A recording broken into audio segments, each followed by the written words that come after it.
प्रदूषण का हल है बस प्रतिबद्धता चाहिए। Prabhu Chawla, editorial director The New Indian Express ji का लेख है। प्रभु चावला का जी, प्रदूषण का हल है बस प्रतिबद्धता चाहिए। भारत जहरीली हवा में इस संघनता से ढका हुआ है कि हमारे जीवन की दिशा तय कर रही है। ऐसे देश ऐसी सुबह में टहलने का अभ्यस्त हो गया है जब सिर के ऊपर नीला आसमान होता ही नहीं। हमारी सुबह वेदर ऐप पर नजर गड़ाने से होती है, जिसमें प्रदूषण की चेतावनी होती है। मास्क महामारी से बचने के लिए नहीं, पार्टिकुलर मैटर से बचने के लिए लगाए जाते हैं। प्रदूषण की वैश्विक रैंकिंग शर्मिंदा करती है।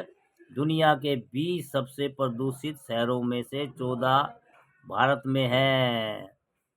शहरों में से 14वां भारत में है, जिनमें से दिल्ली, गाजियाबाद, बेगूसराय, नोएडा, फरीदाबाद, कानपुर और लखनऊ सबसे प्रदूषित शहरों में है। दिल्ली का वायु गुणवत्ता सूचकांक अक्सर 450 के ऊपर रहता है और समुद्री तटीय हवाओं से में भीगी बम्बई में सूचकांक 300 के आसपास रहता है, तो कलकत्ता में यह 200-300 के बीच में रहता है। यह चेतावनी है कि कोई महानगर प्रदूषण से बचा हुआ नहीं है।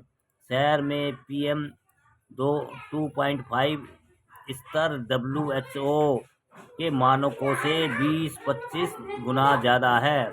संकट के इस क्षण में संसद में सामूहिक चिंता दिखी और प्रदूषण पर बहस ऐसे आंकड़ों के साथ शुरू हुई जो सच नहीं लगते थे। विपक्ष की तरह से जवाब की मांग की जा रही थी और पर्यावरण कार्यकर्ता तो पहले ही दुग्ध थे और नागरिक आशा, निराशा और थकावट के बीच संसदीय कार्रवाई पर नजर गड़ाए थे। तभी ऐसा क्षण आया जो हाल की संसदीय स्मृति में अद्भुत था। लोकसभा में नेता प्रतिपक्ष राहुल गांधी ने अपने राजनीतिक कैरियर में पर्यावरण मुद्दे पर सबसे प्रभावशाली हस्तक्षेप किया। उनके भाषण में क्षोभ के साथ सरकार से तत्काल दखल देने का भाव था।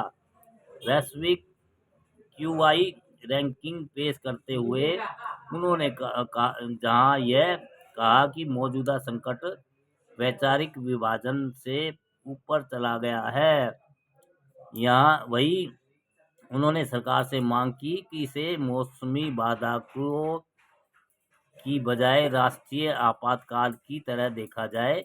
उनका कहना था कि इस संकट में के हल के लिए सरकार द्वारा उठाए जाने वाले किसी भी कठोर कदम का विपक्ष समर्थन करेगा। उन्होंने प्रधानमंत्री से अपील की है कि यह प्रदूषण के खिलाफ कारगर योजना से ले आए। इसका असर सदन में दिखा। तभी पर्यावरण मंत्री भूपेंद्र यादव ने जवाब देते हुए विपक्ष के आरोप को खारिज किया है कि सरकार इस समस्या पर निष्क्रिय रही। उन्होंने औद्योगिक मापदंड सख्त करने और वाहन पाँच का एक है उत्सर्जन के मानक कड़ा करने तथा निर्माण स्थलों की निरंतर निगरानी करने जाने के लिए सदन को याद दिलाया।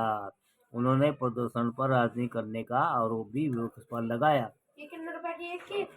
हाँ दोस्तों, प्रदूषण में चल रहा है मामला, आंकड़ेबाजी चल रही है, संसद में बहस हो रही है, विपक्ष ये कह रहा है, वो ये कह रहा है और भैया कुछ होता नजर आ नहीं रहा है।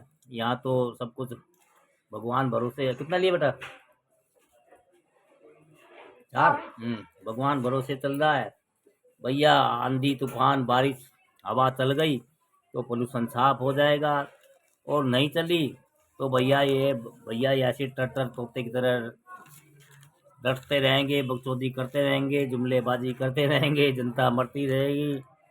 कहीं कुछ होने वाला नज़र आता नहीं है दोस्तों, सरकारें कुछ करती नहीं है और खाली नए नए नियम कानून जनता को ही परेशान करती है, पोल्यूशन के नाम से, प्रदूषण के नाम से, पराली के नाम से।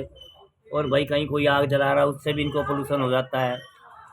सब तरह के मतलब गरीबों को कैसे जीने का वो नहीं है, पर लेकिन हकीकत में सुधार कुछ नहीं करना, खाली नियम कायदे बना के बैठ जाना है।